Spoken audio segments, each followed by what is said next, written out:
ജിമിക്കേന്റെ മറ്റൊരു എപ്പിസോഡിലേക്ക് എല്ലാവർക്കും സ്വാഗതം.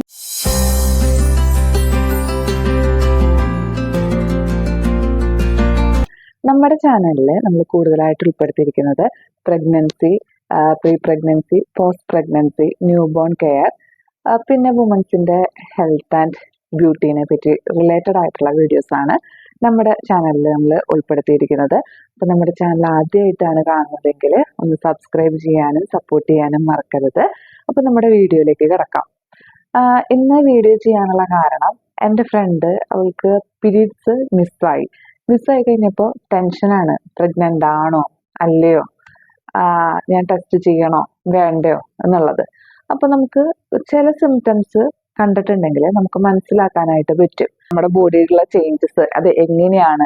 ആ ഒരു ഡിഫറൻഷിയേറ്റ് ചെയ്ത് മനസ്സിലാക്കി മുന്നോട്ട് പോയിട്ടുണ്ടെങ്കിൽ നമുക്ക് പ്രഗ്നന്റ് ആണോ അല്ലെങ്കിൽ ഇത് മെൻസ്ട്രേഷന്റെ സിംറ്റംസ് ആണോ എന്ന് മനസ്സിലാക്കാൻ പറ്റും. അപ്പൊ ഒത്തിരി വലിച്ചു നീട്ടുന്നില്ല, ഇന്നത്തെ വീഡിയോയിലേക്ക് നമുക്ക് കിടക്കാം.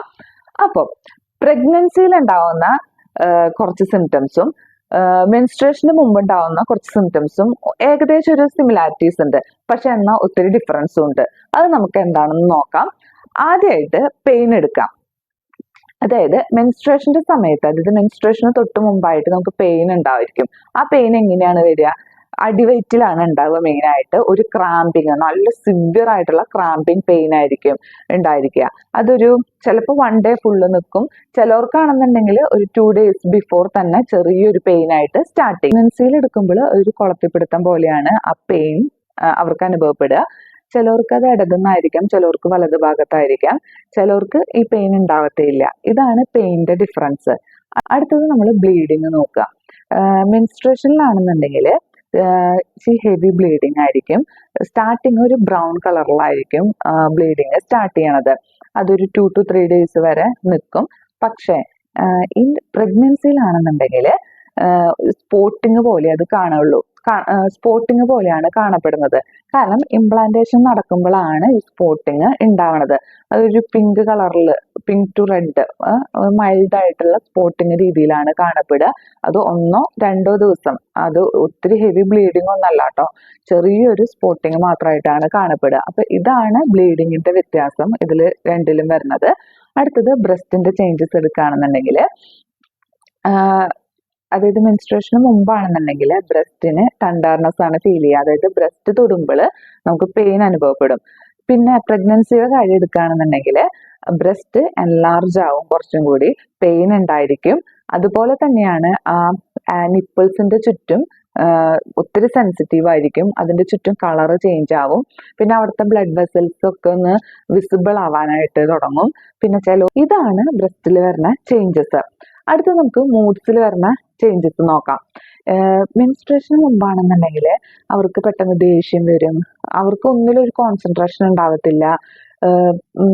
എല്ലാത്തിലും ഒരു എന്താ പറയാ, മടി, ഒന്നിനും ഒരു ഇൻട്രസ്റ്റ് ഇല്ലാത്ത പോലെ ആയിരിക്കും. പ്രഗ്നൻസിയിൽ എടുക്കുകയാണെന്നുണ്ടെങ്കിൽ ചിലവർക്ക് നല്ല ഉഷാറായിരിക്കും അവര്, പക്ഷെ ചിലവർക്ക് ഭയങ്കര ക്ഷീണവും കാര്യങ്ങളൊക്കെ ആയിരിക്കും. അതുകൊണ്ട് തന്നെ ചിലവർക്ക് നല്ല ദേഷ്യം വരും, കാര്യങ്ങളൊക്കെ ഉണ്ടായിരിക്കും. അതെന്ന് പറയുന്നത് ത്രൂ ഔട്ട് പ്രഗ്നൻസിയിൽ നിൽക്കും. അപ്പൊ ഇതാണ് മൂഡ് സ്വിങ്സിൽ വരുന്ന ചേഞ്ചസ്. പിന്നെ വജൈനൽ സെക്രീഷനിലെ ചേഞ്ചസ് നോക്കിയിട്ട് നമുക്ക് മനസ്സിലാക്കാൻ പറ്റും പ്രഗ്നന്റ് ആണോ അല്ലയോ എന്നുള്ളത്. അപ്പൊ വജൈനൽ സെക്രീഷന്റെ കാര്യം എടുക്കുമ്പോൾ ഈ മെൻസ്ട്രേഷന് മുമ്പായിട്ട് വജൈനൽ സെക്രീഷന് ജസ്റ്റ് ഒരു മിൽക്കി ക്ലിയർ അല്ലെങ്കിൽ ഒരു ക്രീമി കൺസിസ്റ്റൻസിയിലായിരിക്കും. അത് യൂഷ്വലി ഒരു ഡ്രൈ ആയിരിക്കും. അത് നമുക്ക് കയ്യിലെടുത്തിട്ടുണ്ടെങ്കിൽ സ്ട്രെച്ച് ചെയ്യാനായിട്ട് പറ്റില്ല. പക്ഷെ പ്രഗ്നൻസിയിൽ നോക്കുകയാണെന്നുണ്ടെങ്കിൽ സെയിം സ്ട്രക്ചർ ഒക്കെ തന്നെയായിരിക്കും, പക്ഷെ നമുക്കത് സ്ട്രെച്ച് ചെയ്യാനായിട്ട് പറ്റും. അത് നമ്മൾ എടുത്തിട്ടുണ്ടെങ്കിൽ ഇങ്ങനെ നമുക്ക് സ്ട്രെച്ച് ചെയ്യാനായിട്ട് പറ്റും. അത് കുറച്ചും കൂടി ഒരു ക്വാണ്ടിറ്റി ഉണ്ടായിരിക്കും, യൂഷ്വൽ ആയിട്ടുള്ളതിനേക്കാളും കുറച്ചും കൂടി ക്വാണ്ടിറ്റി ഉണ്ടായിരിക്കും. അടുത്തത് നമുക്ക് ഫുഡ് ക്രേവിങ്സിൽ നോക്കാം. മെൻസ്ട്രേഷൻ സമയത്ത് ചിലവർക്ക് ഫുഡ് ക്രേവിങ്സ് എന്ന് പറയണത്, ചിലവർക്ക് നല്ല വിശപ്പുണ്ടായിരിക്കും, അവർ നന്നായിട്ട് ഫുഡ് കഴിക്കും. ചിലവർക്ക് വിശപ്പ് കുറവായിരിക്കും. പക്ഷെ പ്രഗ്നൻസിയിൽ എടുക്കുകയാണെന്നുണ്ടെങ്കിൽ പർട്ടിക്കുലർ ആയിട്ടുള്ള ഒരു ഫുഡിനോട് മാത്രമായിരിക്കും അവർക്ക് കൂടുതൽ ഇഷ്ടം. അതായത് ചിലവർക്ക് എരിവിനോടായിരിക്കാം, ചിലവർക്ക് പുളിയായിരിക്കാം, ചിലവർക്ക് മധുരമായിരിക്കാം. അങ്ങനെയാണ് ഈ ഫുഡ് ക്രേവിങ്സിൽ വരുന്ന വ്യത്യാസം. ഗ്യാസ്ട്രിക് സിംറ്റംസ് നോക്കാം. മെൻസ്ട്രേഷനിൽ എടുക്കുകയാണെന്നുണ്ടെങ്കിൽ മെൻസ്ട്രേഷന്റെ മുമ്പായിട്ട് ഗ്യാസ്ട്രിക് സിംറ്റംസിൽ മെയിൻ ആണ് വോമിറ്റിങ്ങും ഈ ഗ്യാസ്ട്രിക് പ്രോബ്ലം. ചിലവർക്ക് ഒത്തിരി ഭയങ്കര ഗ്യാസ്ട്രിക് ബ്ലോട്ടിംഗ് ആയിരിക്കും, പിന്നെ വൊമിറ്റ് ചെയ്യും. വൊമിറ്റിംഗ് എന്ന് പറയുമ്പോൾ ആ പെയിൻ്റെ എക്സ്പീരിയൻസ് മൂർജിച്ച് ആ പെയിൻ അത്രയും കൂടി ലാസ്റ്റ് ആയിരിക്കും വൊമിറ്റ് ചെയ്യുക. പക്ഷെ പ്രഗ്നൻസിയിൽ വരുമ്പോൾ എന്തെങ്കിലും ഒരു സ്മെല്ല്, ഇഷ്ടപ്പെടാത്തൊരു സ്മെല്ല് അടിച്ചാലോ അങ്ങനെ എന്തെങ്കിലും ഒരു ഭക്ഷണത്തിന്റെ സ്മെല്ല് വന്നാലോ അപ്പോൾ ഛർദ്ദിക്കും. പിന്നെ ഏറ്റവും കൂടുതലായിട്ട് കാണപ്പെടുന്നത് ഏർലി മോർണിംഗിലാണ് വൊമിറ്റിങ്. അത് അവർക്ക് ഗ്യാസിന്റെ പ്രോബ്ലം ഉണ്ടായിരിക്കും, ഈ വൊമിറ്റിങ്ങും ഉണ്ടായിരിക്കും മോർണിംഗ് ടൈമിൽ. ഗാസ്ട്രിക് ചേഞ്ചസിൽ വരുന്ന ഡിഫറൻസ് ഇതൊക്കെയാണ്. പിന്നെയുണ്ട് ഒത്തിരി ചേഞ്ചസും കാര്യങ്ങളൊക്കെ. പക്ഷെ ബേസിക് ആയിട്ട് ഇത്രയും മനസ്സിലാക്കി വെക്കുക. അപ്പോൾ അതിൽ നിന്ന് നമുക്കൊരു ഐഡിയ കിട്ടും എന്താണ് വ്യത്യാസം, അതായത് മെൻസ്ട്രേഷന് മുമ്പുള്ള ചേഞ്ചസ് എന്താണ്, അതേപോലെ ഈ പ്രഗ്നൻസിയുടെ മുമ്പ് കാണുന്ന നമ്മുടെ ശരീരത്തിൽ കാണുന്ന ചേഞ്ചസ് എന്താണെന്ന് നമുക്കൊരു മനസ്സിലാക്കി വെച്ചിട്ടുണ്ടെങ്കിൽ നമുക്കതൊരു നമ്മുടെ മുന്നോട്ടുള്ള പ്രഗ്നൻസിനെയും കാര്യങ്ങൾക്കൊക്കെ അതൊന്ന് ഒത്തിരി ഹെൽപ്പ് ചെയ്യും. അപ്പോൾ നിങ്ങൾക്ക് ഈ വീഡിയോ ഇഷ്ടമായെന്ന് ഞാൻ കരുതുന്നു. ഇഷ്ടപ്പെട്ടിട്ടുണ്ടെങ്കിൽ നിങ്ങളുടെ എല്ലാ ഫ്രണ്ട്സിനും നിങ്ങളതൊന്ന് ഷെയർ ചെയ്ത് കൊടുക്കാനായിട്ട് ശ്രമിക്കുക. അപ്പം മറ്റൊരു എപ്പിസോഡുമായിട്ട് കാണുന്നത് വരെ എല്ലാവർക്കും നമസ്കാരം.